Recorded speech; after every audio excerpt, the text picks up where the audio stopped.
예식장 줄폐업. 지금 예식장이 줄폐업인데 왜 줄폐업인지 생각해 보시면 코로나19 와중에 결혼식 못 모이게 하니까 맞아요. 결혼식을 미루면서 이 결혼 좀 하게 해달라 이런 시위도 있었어요. 네. 예비 신랑 신부들의 또 예식장들의 여러 가지 이제 문제 제기가 있었어요. 근데 코로나 풀렸습니다. 결혼식 해도 되죠, 모여도 되죠. 그런데 이제는 뭐가 없느냐? 신랑 신부가 없는 거예요. 자, 우선 결혼 정년기 젊은 청년 인구가 줄었죠. 그러니까 결혼식 자체가 줄 수밖에 없죠. 두 번째는 있는 청년들도 결혼 안 한다. 네. 연초에 여기서 뭐 전해드렸습니까? 비혼 선언하면 결혼식과 똑같은 혜택을 기업들이 주기 시작했잖아요. 네. 막 비혼 선언하고 휴가 가잖아요. 자, 비혼 선언도 늘었고 결혼하는 이제 청년층도 줄었고 이러다 보니까 예식장, 이 결혼 시장이 위축된 거예요. 실제로 이제 이 줄폐업하고 있는데 2018년에는 전국의 예식장이 1,030개였다고 해요. 근데 4년 지나서 2022년 지난해에 보니까 759개로 줄었는데 이게 26.3% 줄어든 거고요. 서울시도 마찬가지입니다.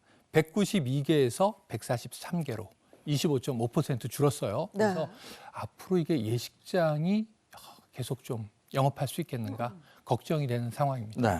인구는 줄어들고 비혼 인구는 늘어나고 있습니다. 예식 업계가 정말 그야말로 비상인데 이런 상황 속에서 아이러니한 건 예식 비용이라 그러죠. 그 가격은 또 굉장히 올랐다 그래요. 아이러니하죠. 아이러니해요. 그래서 어쩌면 그냥 전 혼자 그런 생각을 해봤어요.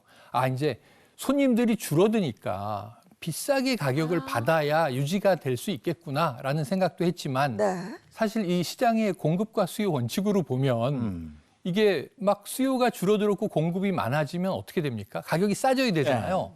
근데 이제 이 결혼 중개 업체가 조사를 한 걸 발표했는데 자, 지난해에는 결혼 비용 그러니까 평균 웨딩홀 정도를 빌리고 그다음 웨딩 패키지가 여기에 들어가면은 한 1,270만 원대였다는 거예요. 근데 올해 조사를 해보니까 1,390만 원. 네. 이게 8% 이상 물가 상승이 돼버린 겁니다. 그럼 왜 떨어지지 않고 올라가지? 하는 문제 제기가 계속 나오는 거고요.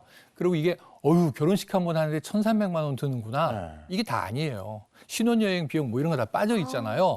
실제로는 그럼 한 2천만 원 이상?